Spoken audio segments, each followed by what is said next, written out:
Syukran Ustaz Edison. Bismillah walhamdulillah. Assalamualaikum warahmatullahi wabarakatuh. Waalaikumsalam warahmatullahi wabarakatuh. Alhamdulillahil qail qul huwallahu ahad. Allahus samad, lam yalid wa lam yulad wa lam yakul lahu kufuwan ahad. Wassalatu wassalamu ala bayyini Abi Hashim habibina wa syafi'ina wa dukhrina wa maulana Muhammadin wa ala alihi wa ashabihi wa man tabi'ahum bi ihsan ila yaumiddin. Ustaz Edison, para orang tua, para sepuh, para bini sepuh, para dosen dan karyawan Sivitas Akademika STIM Muhammadiyah Jakarta yang dirahmati Allah Subhanahu wa taala. Bersyukur pada hari ini Allah Subhanahu wa taala berikan kita kesehatan, panjang umur dan kemanfaatan, dan insya Allah apa yang kita baca, apa yang kita lihat, apa yang kita dengar, insya Allah menjadi satu kendaraan kita bertemu Allah Subhanahu wa taala untuk mendapatkan kebaikan yang lebih dari apa yang kita lakukan, tentunya dengan ridho Allah Subhanahu wa taala. Maka sama kita mengucapkan kalimat alhamdulillahirabbil alamin. Bersalawat kepada Rasulullah sallallahu alaihi wasallam. Semoga salawat kita, salam kita tetap tercurah kepada beliau dan Allah Subhanahu wa taala menyampaikan rasa cinta sayang kita. Maka mudah-mudahan apa yang pernah disampaikan Rasul, man shalla alayya ruddallahu alaihi ruhi, siapa yang bersalawat kepadaku maka Allah kembalikan ruhku, wa arudduhu bisalam, dan aku berikan jawaban atas salam-salam mereka. Maka ibadah kita, baca Quran kita meskipun via Zoom, Jama'atul Zoomiyah, mudah-mudahan insyaallah sampai kepada baginda kita Rasulullah sallallahu alaihi wasallam, sampai kepada ridho Allah Subhanahu wa taala, dan menjadikan kita lebih baik di hadapan Allah Subhanahu wa taala. Amin ya rabbal alamin. Bapak Ibu, para dosen dan karyawan Sivitas Akademika STIM Muhammadiyah Jakarta yang dirahmati Allah Subhanahu wa taala, mudah-mudahan sekali lagi kesehatan kita menjadi lebih paripurna dengan membaca Quran, kalamullah Subhanahu wa taala. Sebagaimana kita tahu, Iqra'ul Quran fa innahu ya'ti syafi'an li ashabi. Semakin kita banyak membaca Quran, maka semakin Allah berikan pertolongan kepada kita, bahkan syifa likulli da'in wa saqam, menjadi penawar dari kesehatan-kesehatan kita yang kurang. Maka siang hari ini yang kurang sehat, mudah-mudahan Allah angkat penyakitnya, Allah ganti dengan kesehatan, ketabahan, kekuatan yang lebih baik, sehingga mudah-mudahan Allah gugurkan dosa-dosa kita di hadapan Allah Subhanahu wa taala. Amin ya rabbal alamin. Bapak Ibu Allah Subhanahu wa taala, izin share ya Ustaz Edison. Bismillahirrahmanirrahim. Ya, silakan Ustaz. Baik, alhamdulillah. Kelihatan apa belum? Ya, sudah muncul Ustaz. Muncul, alhamdulillah. Baik, ini saya coba tampilin. Ya, alhamdulillah.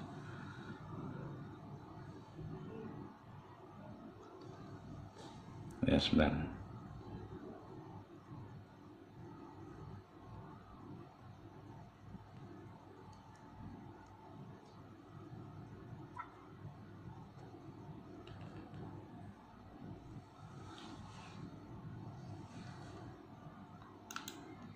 Ya, baru jalan ya.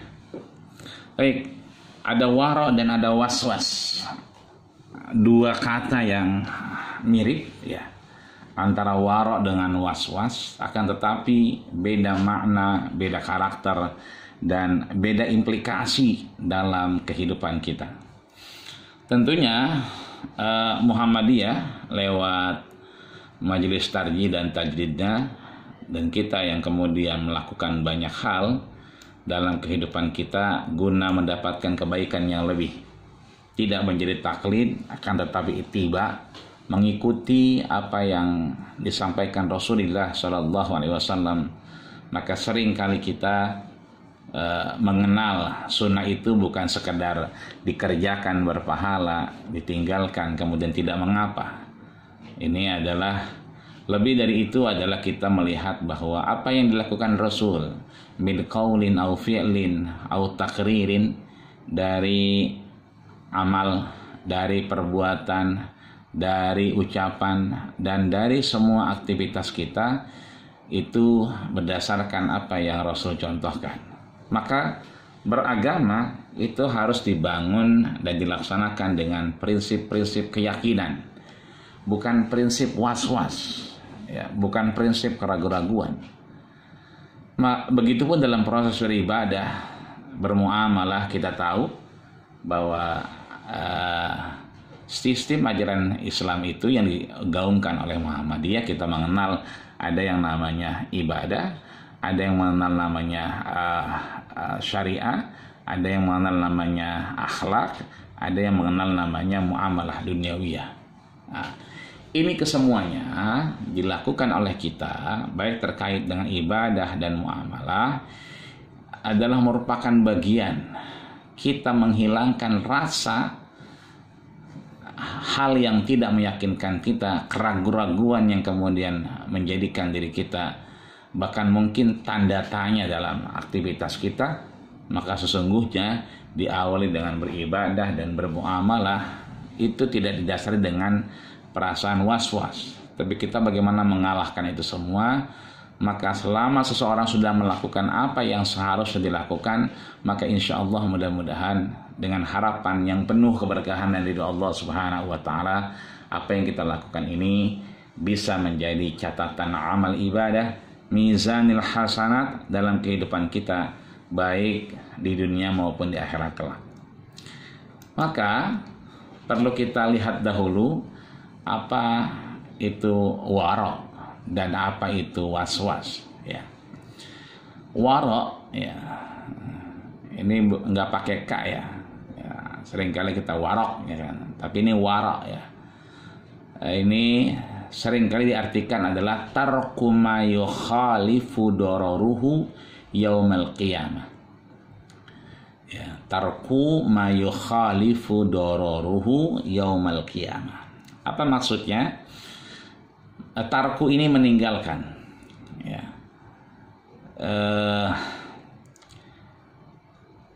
Seringkali kita mendengar orang-orang bijak itu mendengungkan kalimat khud ma sofa da' ma kadar. Ambillah yang baik, ambillah yang bersih, ambillah yang jernih, ya, da' ma kadar, tinggalkan sesuatu yang kurang baik, kurang bersih, dan kurang meyakinkan, ya.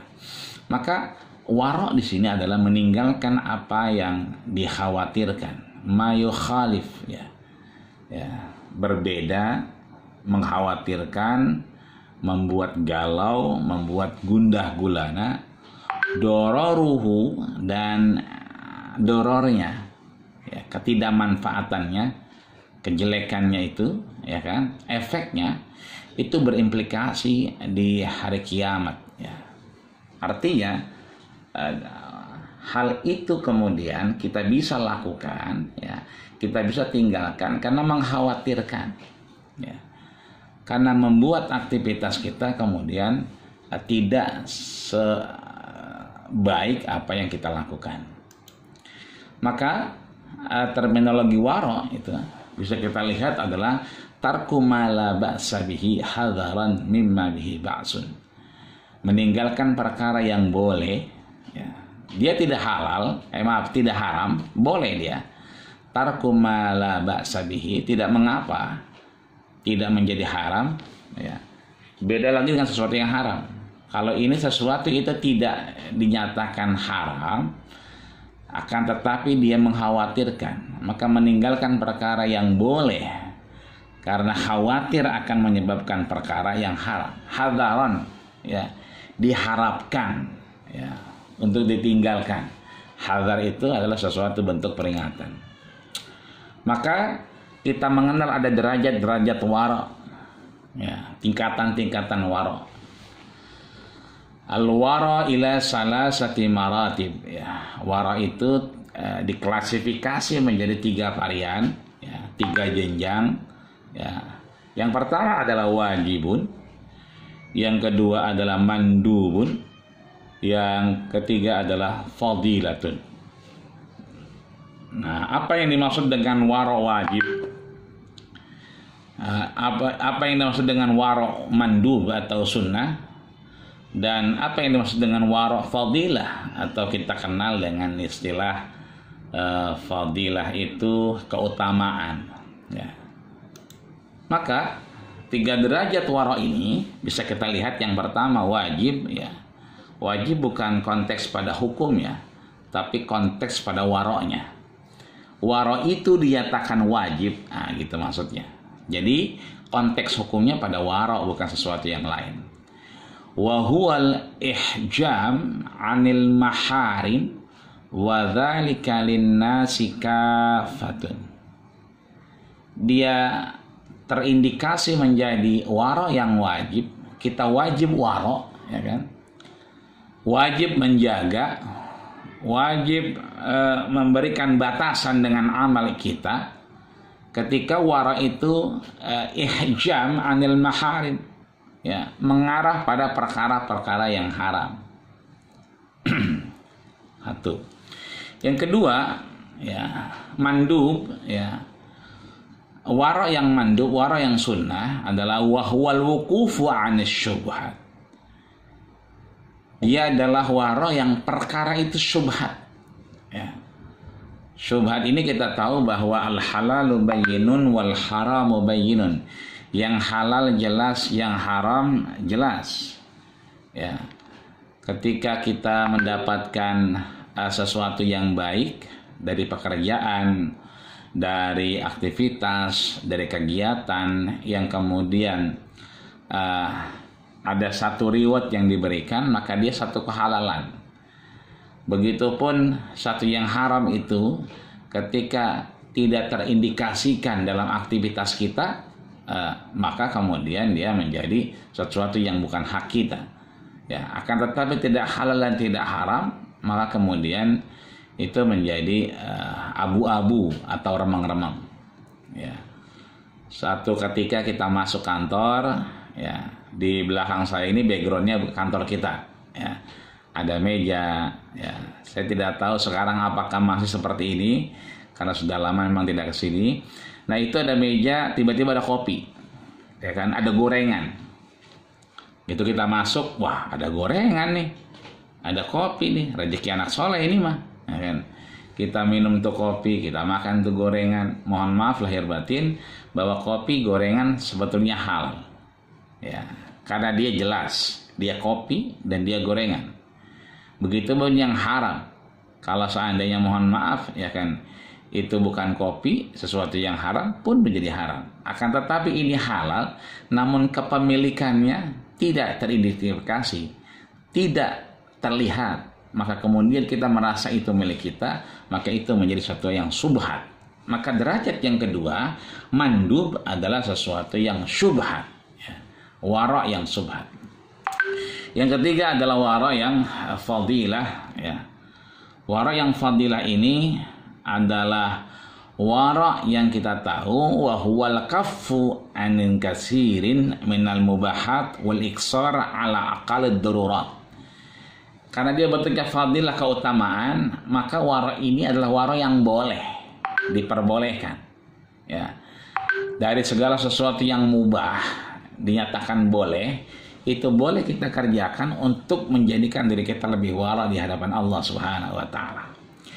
Gampangnya, kalau kita nongkrong di kampus, ya kan, kampus untuk proses belajar mengajar misalnya, kita nongkrong, ya, nongkrongnya kita di kampus, ya kan?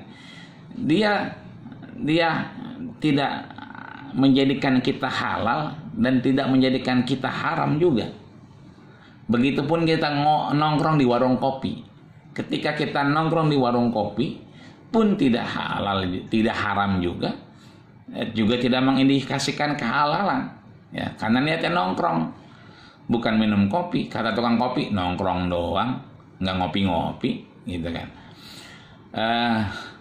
Begitupun kalau kita nongkrong di kampus misalnya, nongkrong doang, nggak masuk-masuk. Nah, ini artinya bahwa kalau kita keseringan nongkrong di kampus, tapi terindikasikan baik, ya lama-lama kita baik, lama-lama yang kita obrolin adalah mungkin mata kuliah, ya kan, mungkin perkembangan anak didik dan seterusnya. Tapi kalau kita nongkrong di warung kopi, ya kan, maka terindikasikan sesuatu yang makin lama kita di situ, makin ada obrolan yang kemudian tidak mengarah kepada kebaikan. Ya, inilah di sini. Jadi kalau bahasa mudahnya adalah wara adalah pantas tidak pantas, baik tidak baik. Karena indikasi ya tadi dorurahu, dia akan terindikasikan bahaya yaumul qiyamah, di hari kiamat, ya.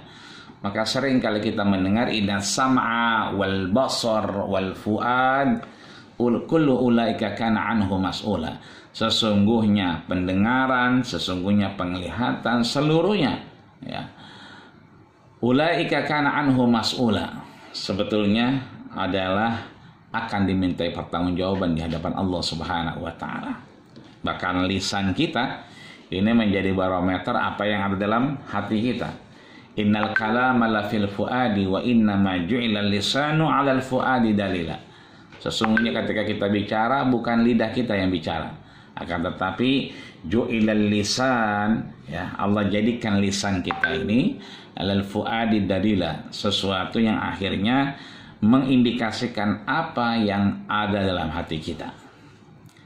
Ini wara. Nah, wara juga bermacam-macam, ya. Ada wara dalam pandangan, ya.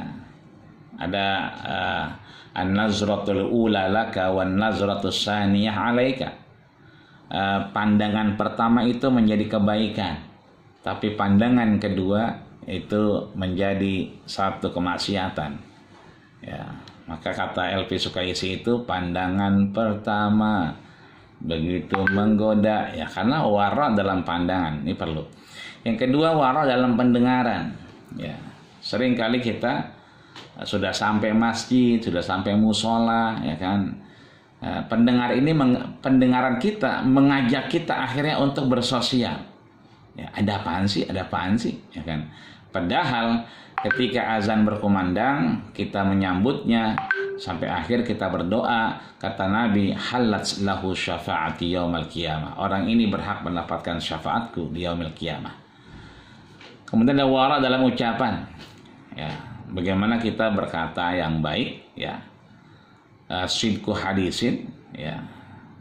Ini kan bulan Rajab menuju bulan Ruah. Biasanya orang nyekar, ya, nyekar pulang kampung, tiba-tiba ada yang lahiran, ya, di kampung kita. Kata mamahnya, ibunya, "Pah, ini gimana ngurusinnya? Ini kembar dua, satu aja bingung kita, gimana dua?" Kita mendengar itu, kita bilang, ya sudah, yang satu dibawa aja ke Minangkabau, Jalan Minangkabau, kita urus di sana. Alhamdulillah, terima kasih Pak. Ya, kita bawa. Ya, itu nggak boleh tuh kita masukin kakak di kakak kita namanya, tapi binnya bin kita.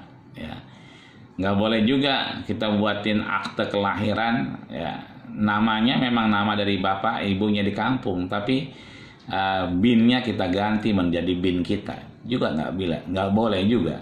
Ya, yang sudah ke Raudhah, sudah berangkat ke Madinah, yang haji dan umrah, ketika keluar dari Raudhah terlihat bacaan di pintunya percis, maka Muhammadun aba ahadin min rijalikum walakin Rasulullah.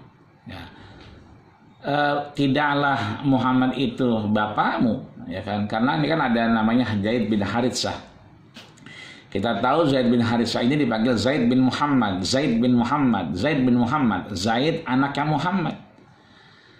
maka tidak boleh, tidak diperkenankan kita memanggil anak kita, menuliskan sejarah anak kita yang kita ambil adopsi dari orang lain mengikuti nasab kita, ya. Ini karena lagi musim datang sekolah, ya kan. Sering kali saya melihat ada indikasi-indikasi itu, ya. Anaknya tapi binnya bin ibunya. Ini repot, bin ibunya, harusnya bin bapaknya, ya kan. Atau kita tahu memang dia tidak punya anak, ya kan. Tapi memang ada anak yang diasuh, ya. Ketika anaknya sudah besar, mau akad nikah, terus kita menjadi saksi, ya kan. Kan kita melihat berkasnya. Oh, anaknya bin ini, ya kan. Artinya ada di situ wara dalam ucapan, ya. Ada juga wara dalam gerakan, ya. Seorang yang tidak baik, ya, seringkali kalau di Betawi itu bapaknya kalong, anaknya apa tuh, codet, ya. Bapaknya nyolong, anaknya nyopet, ya. Artinya kalau orang baik kemudian misalnya motor Pak Oman ada di Melawai, oh, kok Oman di Melawai motornya, gitu ya. Pos baru nih, kan begitu. Maka sebetulnya orang akan melihat dengan kasat mata, katanya ke kampus, ya, katanya ke Minangkabau, katanya ke Keramat, katanya ke Keranggan, ya kan. Enggak taunya ke Melawai, ya. Padahal motor itu dipinjam oleh mahasiswa misalnya, kemudian pakai nge-Grab. Yang make pun mohon maaf soleh, baik, cuman karena perutnya ini trouble, nggak bisa diajak kompromi, ya kan, cari toilet udah main parkir aja. Nah, orang melihatnya, ya kan, gitu. Begitupun orang tidak baik, ya. Ada orang masuk masjid, ya, matanya kanan kiri lihat atas bawah, ya, padahal cari CCTV. Tapi kata kita ini masjid, wah, orang mau nyumbang karpet lagi nih kayak ini, ya kan? Itulah kemudian wara dalam gerakan, wara dalam usaha, ya kan. Hari Jumat begini banyak masjid yang kemudian melarang perdagangan ketika sholat Jumat. Katakan Masjid Al Insan di Patal Senayan itu pasar luar biasa ramai, tapi begitu protokolernya pegang mic, ya, pengumuman dimulai, diingatkan dengan ya ayyuhalladzina amanu idza nudiya lis-sholati min yaumil jumu'ah. Beliau mengatakan, maka transaksi yang terjadi setelah saya mengumandangkan ayat ini dinyatakan batal. Transaksinya tidak sah karena segera setelah ini akan dikumandangkan azan. Nah, ini kan satu wara dalam usaha, ya. Wara dalam makanan, jual beli dan seterusnya, ya. Kalau makan sate jelas, sate Madura, ya, itu jelas. Ke puncak keluar Gadog, sebelah kiri ada sate Haji Kadir, ya, Haji Kadirnya masih ada, ya kan, yang ngelayanin jelas.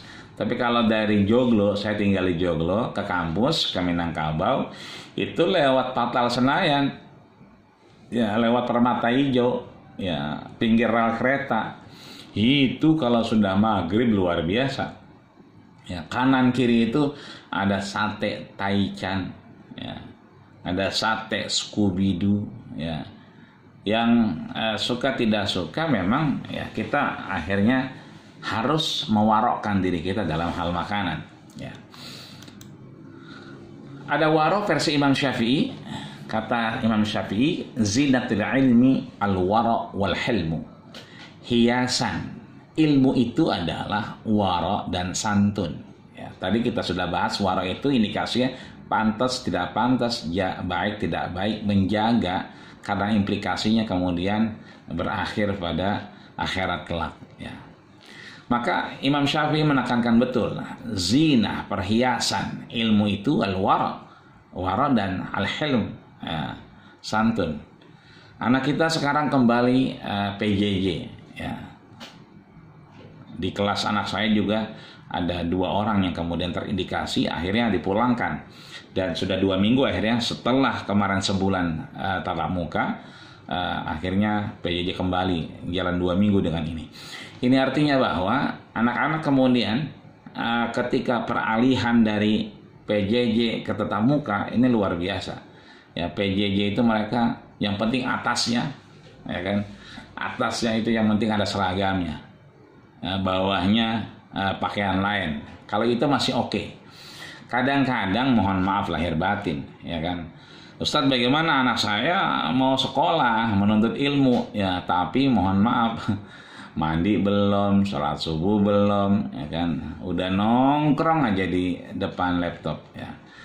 Ya itu, ya kan? Bagaimana mau mendapatkan ilmu, padahal kesiapan kita tidak seperti yang disampaikan oleh Imam Syafi'i tadi. Ya, ada wara, ada al-hilm, ada santun. Bagaimana dia nggak santun di depan kamera, ya atasnya rapi, bawahnya ablag-ablagan. Ini kan kebuka. Ini juga bagian dari sesuatu yang akhirnya menjadikan al-ilmu nurun wa nurullahi la yuhdil asi.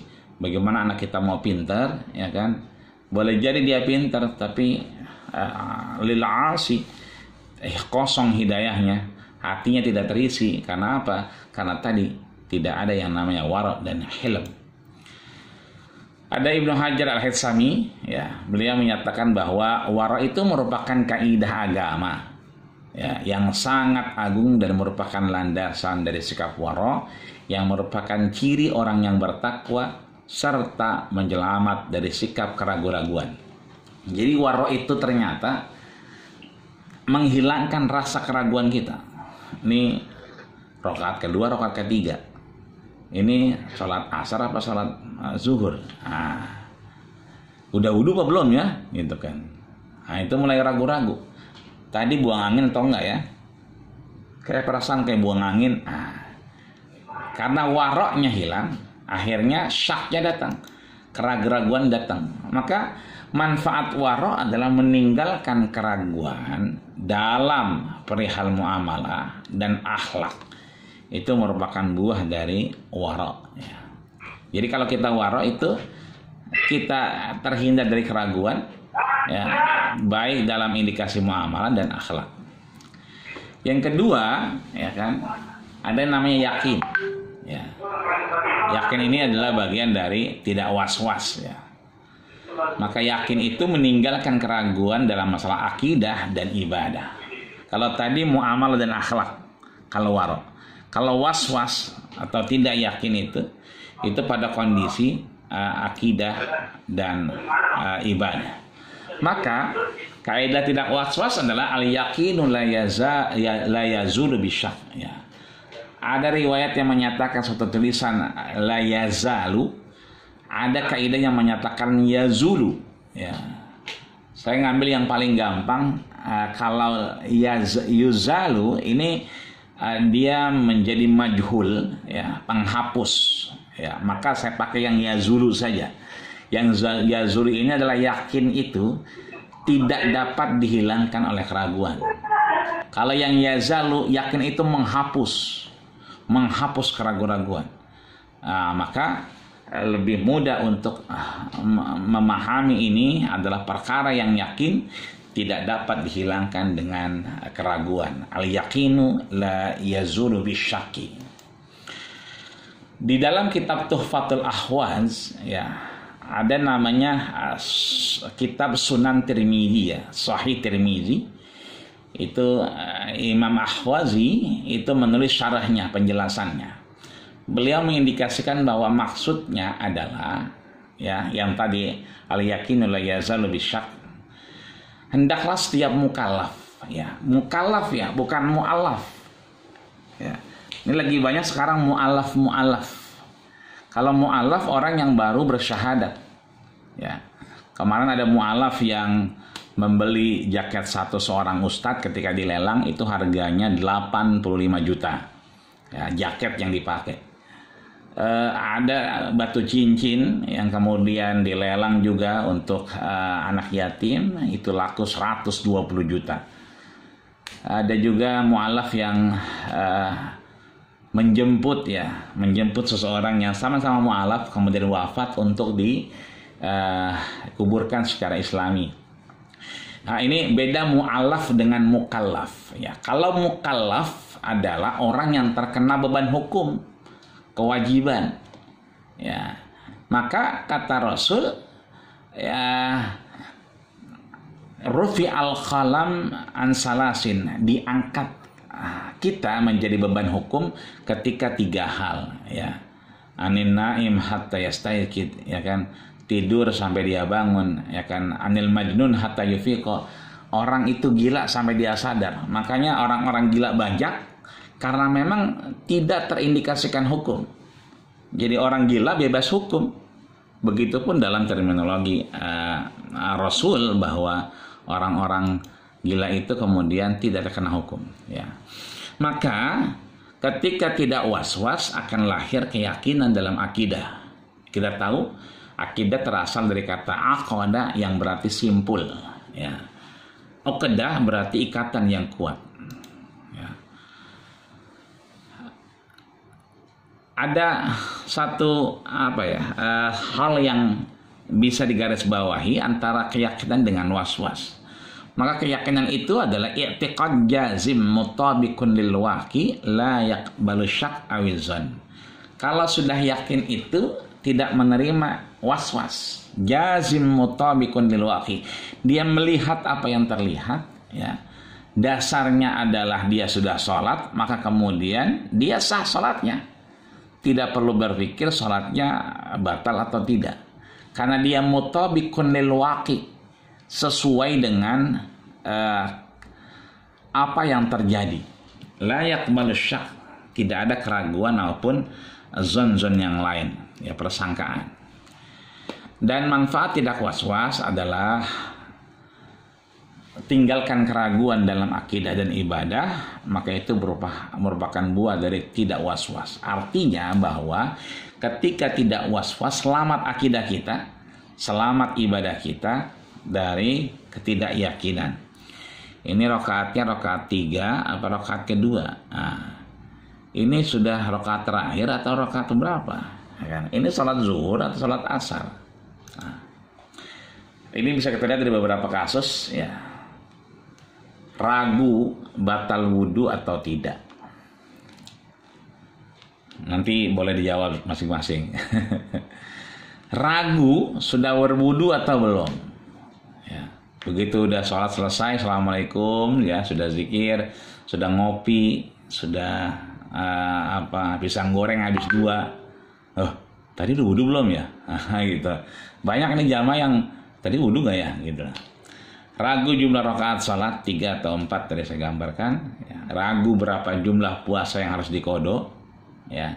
Ragu berapa bilangan tawaf. Ya. Seringkali tawaf itu pertanyaan yang paling banyak adalah ini sudah berapa sih? Sudah berapa ini? 2 putaran atau 3 putaran? Ya kan? Itu yang paling banyak pertanyaan. Nah, dan wara' dan tidak was-was bisa kita lihat di surat Al-Hujurat ayat 15. Ya, A'udzubillahi minasyaitonirrajim. Innamal mu'minuna alladzina amanu billahi wa rasulihi thumma lam yartabu wa jahadu bi amwalihim wa anfusihim fi sabilillah. Ulaika humus shadiqun.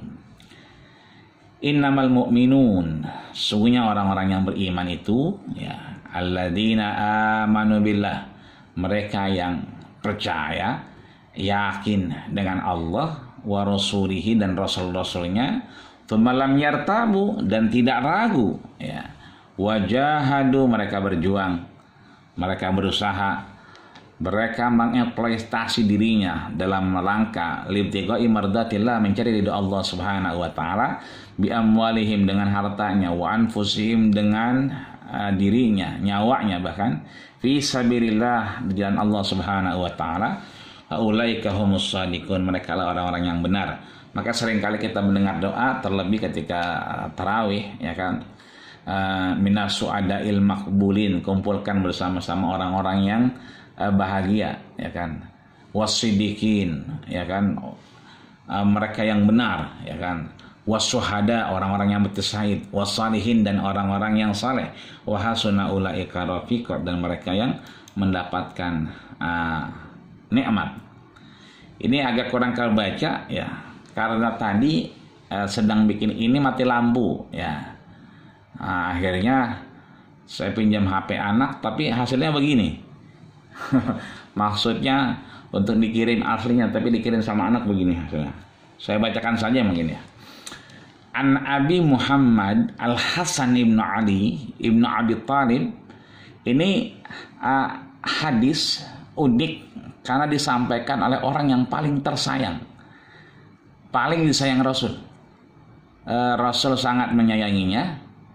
Kita bisa lihat juga ada hadis arba'in yang kemudian diangkat juga oleh beberapa teman-teman di majelis tarjih wa tajdid ya kan.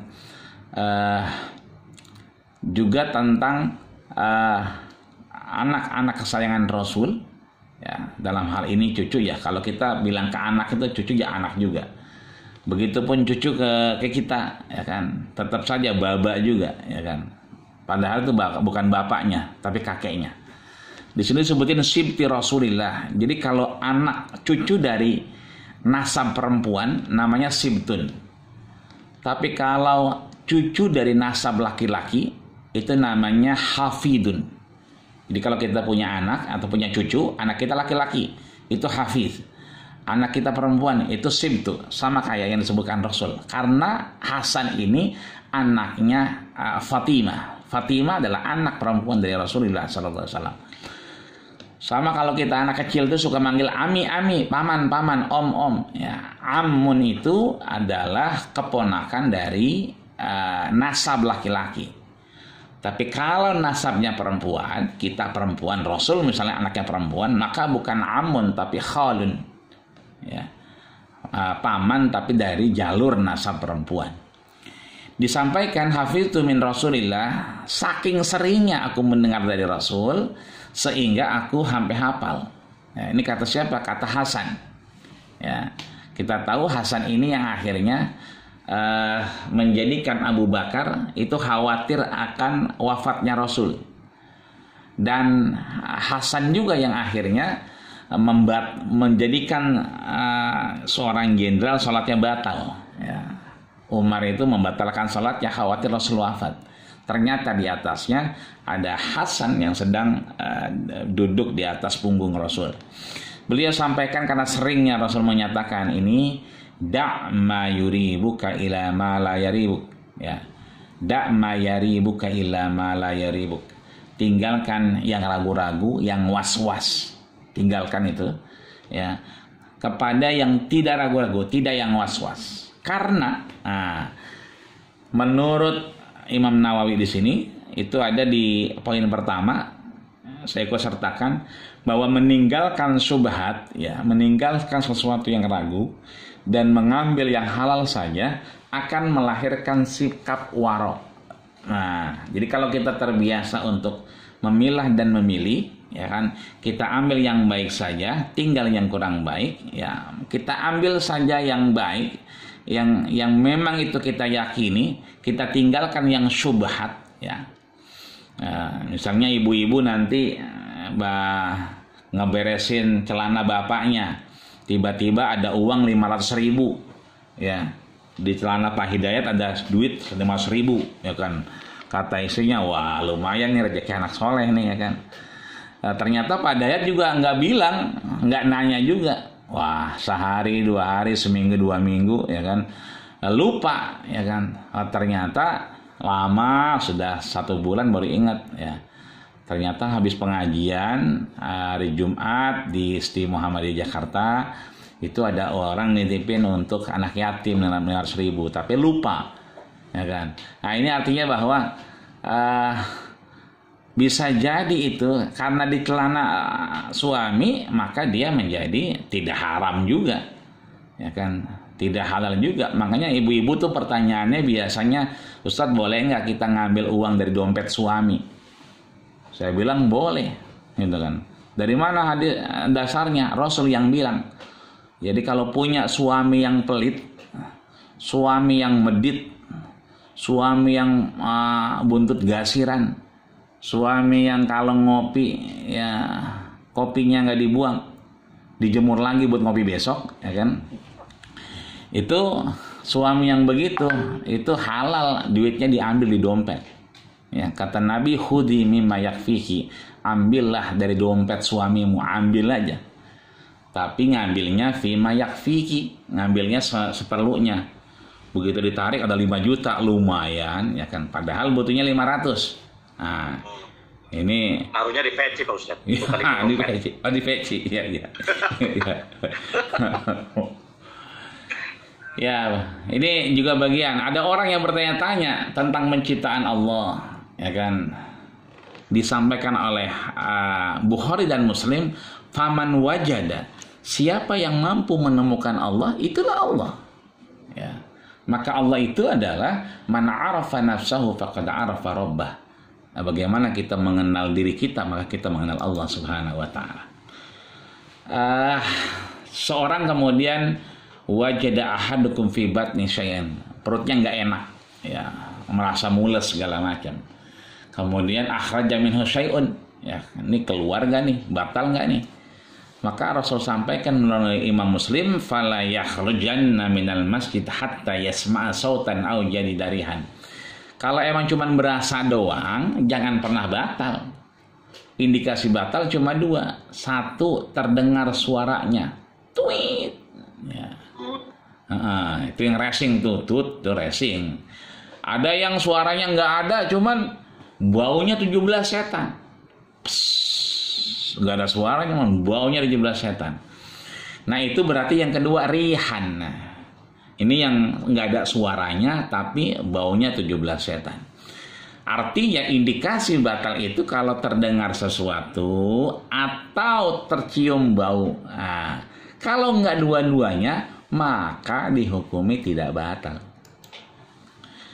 Nah, ini juga ada orang yang kemudian zaman Utsman dulu, ya, ada orang yang kemudian sholat, bahkan mungkin punya rumah, begitu rumahnya dikeduk, ya kan, ternyata ada emas, ya kan. Maka ini juga bagian dari wara' dan syubhat, ya. Maka mengatasi penyakit was-was ini itu dengan cara menyadari bahwa hal tersebut merupakan penyakit. Jadi ragu-ragu, was-was dan seterusnya itu penyakit, ya. Kayak orang yang kemudian udah buang air kecil, terus kayak keluar lagi, nah itu penyakit berarti. Namanya subul sail, ya kan? Apa namanya? Dol, ya kan? Karena dia udah ngerasa terus. Yang kedua, tinggalkan segala berbagai bentuk keraguan, jangan hanyut dalam keyakinan. Yang ketiga, banyak berdoa dan berzikir, ya. Terakhir, kesimpulan saya karena waktu memang intinya 2. Ya, yang pertama adalah tatanan akhlak dan muamalah. Saya kembalikan kepada yang tadi, sistem ajaran Islam menurut Muhammadiyah, jangan lupa bahwa dia ada akidah, ada syariat, ya kan, ada akhlak, ada muamalah dunyawiyah. Nah, ini yang perlu kita pilih dulu. Ada yang dia berbasis akidah, ya kan. Ada yang berbasis muamalah, ada yang berbasis dia pada akhlak. Nah, ini perlu kita batasi. Maka, ya kan, tatanan akhlak dan muamalah itu bisa membentengi kita dengan waro. Kan kalau akhlak boleh-boleh saja, muamalah juga boleh-boleh saja. Bahkan kaidahnya al-aslu fil muamalat al-ibahah. Legalitas dasar bermuamalah itu adalah boleh. Maka, ya kan, karena dia boleh, ya kan, harus dibentengi dengan sifat waro tadi. Kita tahu nih orang tukang begal, belakangan dia nggak jadi begal, ngojek, ya kan. Dia bawa handphone ke kita, nih jual murah aja, jual murah, gitu kan. Emang ngapa jual murah? Ngojek lagi sepi, kata dia ngojek lagi sepi.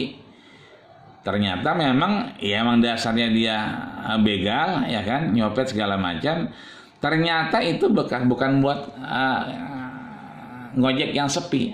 Dia ada kesempatan kemudian diserahkan ke kita.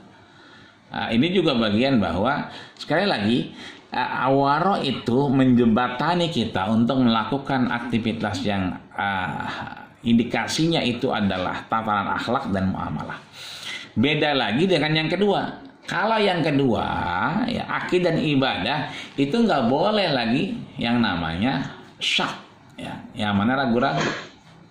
Maka dia harus kemudian dia harus kemudian tidak batal, dia harus kemudian tidak was-was, karena keyakinan tidak lagi menghilangkan keraguan. Sholatnya sudah, ngopinya sudah, maka sebetulnya dia ketika terindikasikan sudah wudhu atau belum, maka dianggap sudah wudhu. Ya.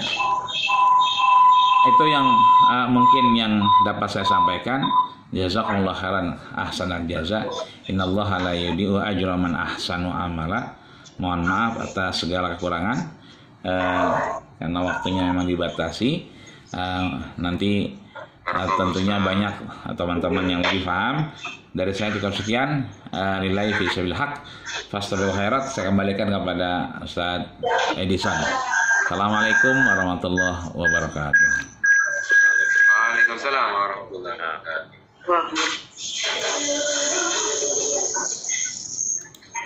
Pak Edison masih ada? Pak Edison? Dari barangkali mau bertanya. Pak Ridwan itu mau nikah lagi tapi was-was ragu. Nah, itu gimana Pak Ustaz? Oh, pertanyaannya sama.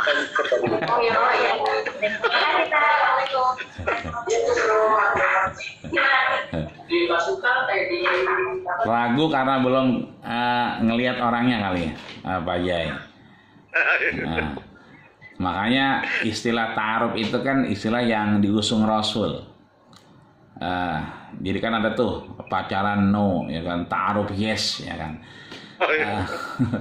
Sebetulnya ta'aruf memang sudah bagian yang disampaikan Rasul kan. Maka begitu ditanya diam aja, wah berarti dia itu masih original. Ya. Halo. Tad nanya Tad. Ya, silakan. Ini Pak Edisonnya nggak ada ya, langsung aja. Ya silakan. Tad, antara keyakinan was-was itu kan itu sering-sering terjadi ya. Tapi biasanya keyakinan itu lebih tinggi daripada was-was. Nah, menghilangkan was-was itu gimana Tad? Di dalam ibadah sering sekali tadi lupa kan bacaannya, lupa rakaatnya. Perasaan tadi ada kentut apa enggak gitu. Iya. Ini sering ini tiba-tiba perasaan tuh kentut gitu loh, tapi kan nggak bunyi, nggak bau kan gitu. Iya. Tapi itu kan was-was namanya. Atau kadang-kadang lupa rakaatnya, di rakaat keempat atau ketiga gitu. Terus assalamualaikum kepikiran terus gitu loh. Sholatnya sambil ngasar nyari uang. Jadi ya ini kan makanya kan was-was itu timbul bisa salah satunya itu karena kepikiran konsentrasinya nggak ada, ya timbul was-was gitu. Nah antara versi yakin dan was-was itu mengatasinya gimana Tad? Makasih Tad. Baik, terima kasih Anda Hidayat. Langsung saja mungkin pertama memang kita kembalikan kepada kaidah dasarnya. Contoh tadi yang saya sampaikan, maaf saya share lagi. Kalau dia share nih, dia itu was-was bisa menjadi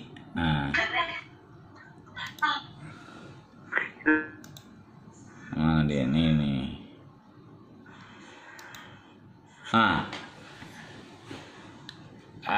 karena kemudian sering kali terjadi, maka dia bisa menjadi penyakit.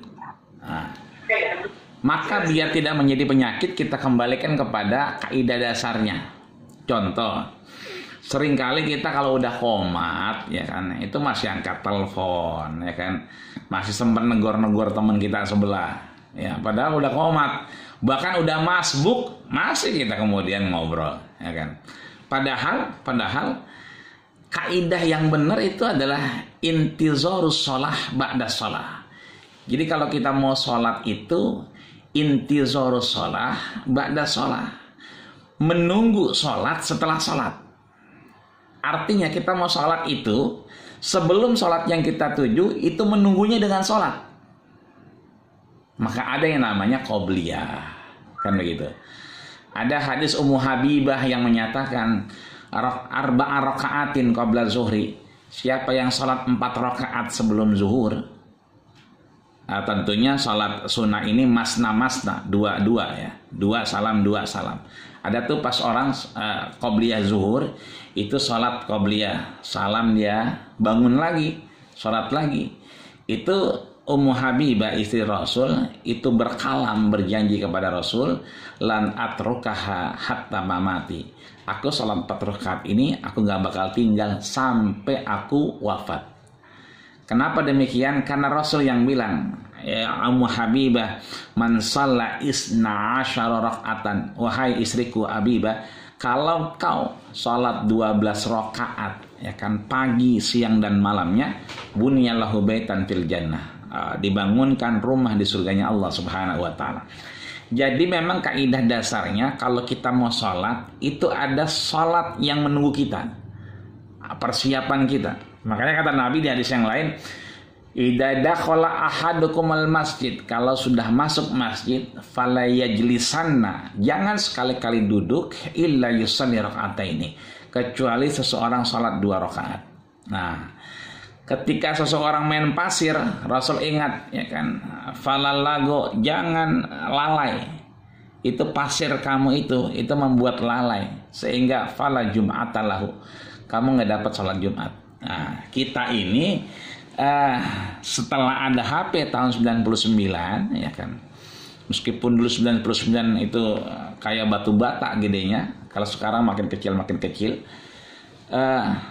sering kali dalam masjid kita masih aktivitas itu, sehingga itulah yang akhirnya menghantarkan kita kepada alam bawah sadar kita. Ya. Tapi kalau kita tinggalkan dulu, ya kan, kita menunggu sholat itu dengan sholat, maka insya Allah tidak terjadi hal-hal yang tadi, ya. Karena sebetulnya itu terbiasa beraktivitas dalam bawah sadar, angkat telepon, kemudian ini dan itu. Nah, kalau kita nggak angkat telepon itu, insya Allah aman sholat kita. Ya. Beberapa kali jamaah lupa. Tadi saya bilang angkat telepon, iya tadi angkat telepon masih. Nah, itu kebanyakan begitu. Yang kedua, ya kan, hal-hal yang ragu ditinggalkan dari sekarang. Ya, ini istri kita bukan, ya kan? Bukan berarti. Jangan kita bilang istri kita. Ya, jangan-jangan si orang lain kan gitu. Berdoa dan seterusnya. Saya kasih contoh yang ini misalnya. Bagaimana kita biar enggak ragu-ragu? Nah, ini nih. Kasus ya. Kita bisa jawab misalnya. Ragu batal wudu atau tidak? Kira-kira yang mana Pak aja ini? Batal wudunya apa enggak nih? Ragu-ragu nih kita nih. Wudu apa enggak tadi ya? Udah ngopi, udah ngerokok, dapat 2 batang. Baru ingat, tadi kayaknya belum wudu ya gitu. Gitu. Ini kan fenomena sebetulnya, banyak teman-teman yang tadi wudu nggak gitu kan.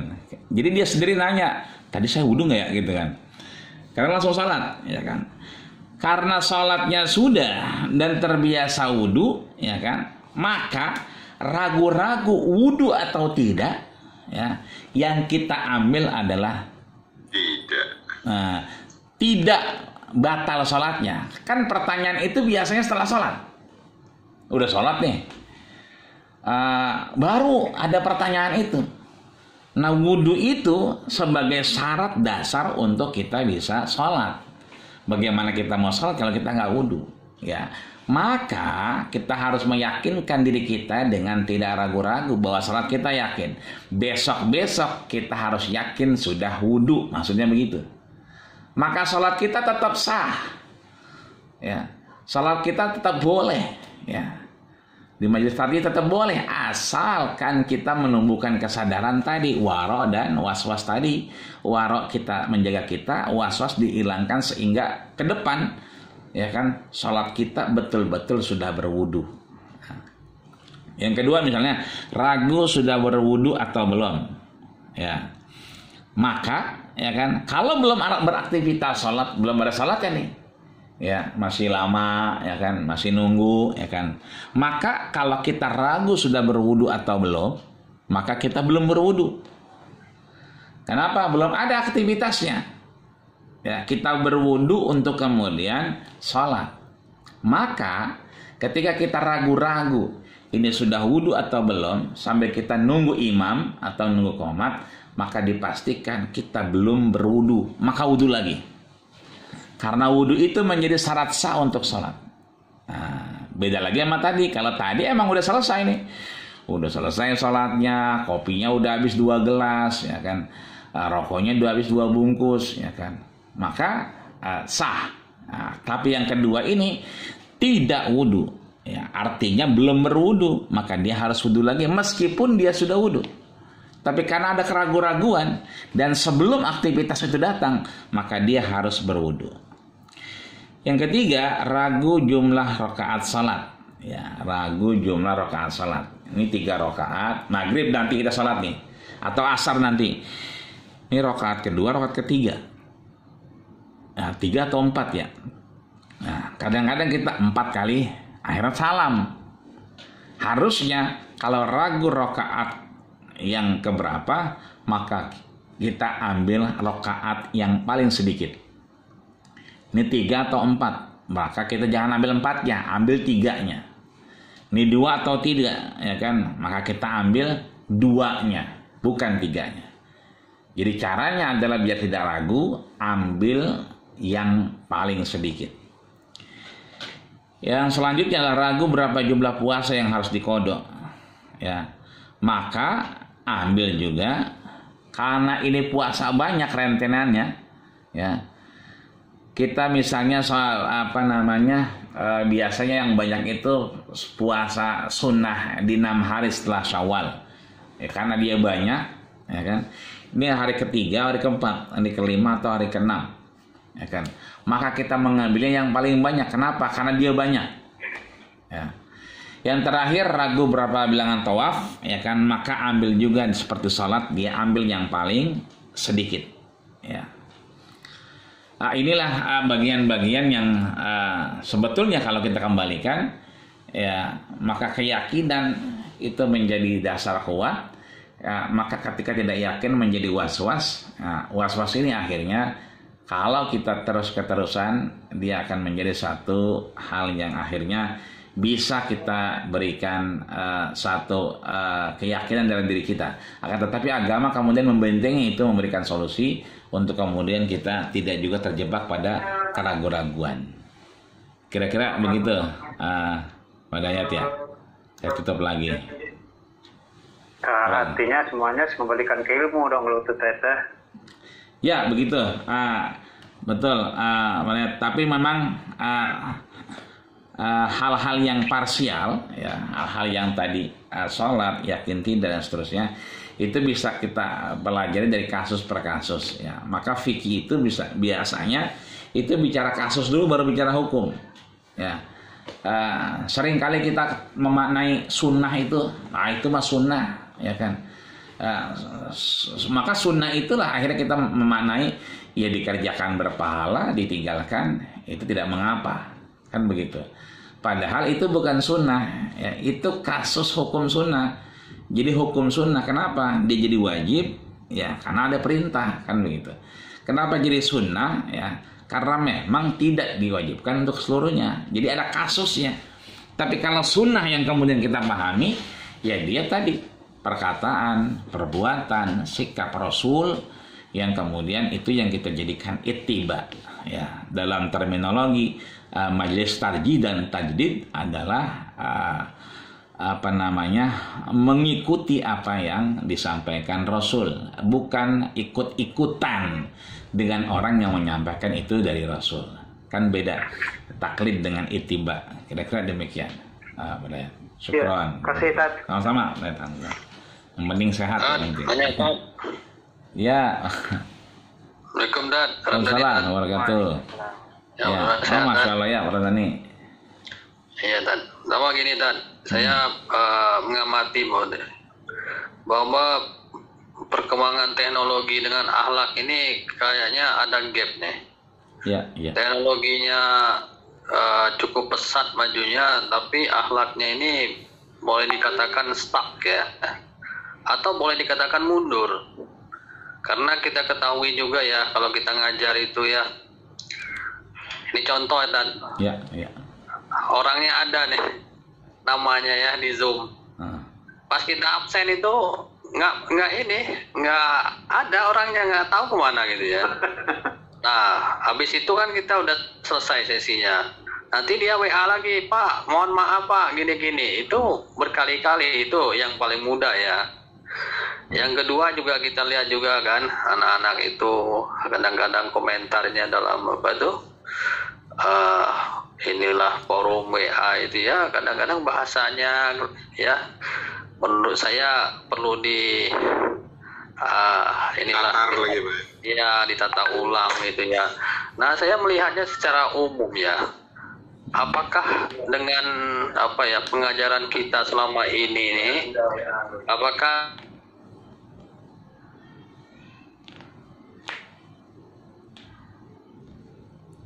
dipahami bahwa dalam penggunaan teknologi, terutama teknologi informasi dan teknologi yang lainnya, itu diikuti oleh akhlak yang baik juga. Itu menandakan bahwa seorang itu punya akhlak yang cukup ini ya, cukup mumpuni lah. Nah, kira-kira gimana nih cara kita mentreatment lah kepada mahasiswa kita gitu ya, bahwa mereka ini harus, walaupun kita belajar secara online gitu ya, bahwa akhlak itu harus dijaga gitu. Mungkin itu kan kurang lebihnya. Mohon maaf. Ya, makasih Pak Ramdhani, Masya Allah. Ini juga bagian PR sebetulnya. Anak-anak kita memang semakin kesini ya, memang semakin berbeda karakter dan sifatnya. Dulu misalnya kalau kita naik Pun Mangga, orangnya nggak ada, orangnya lagi pulang kampung, itu takutnya luar biasa meskipun orangnya nggak ada ya.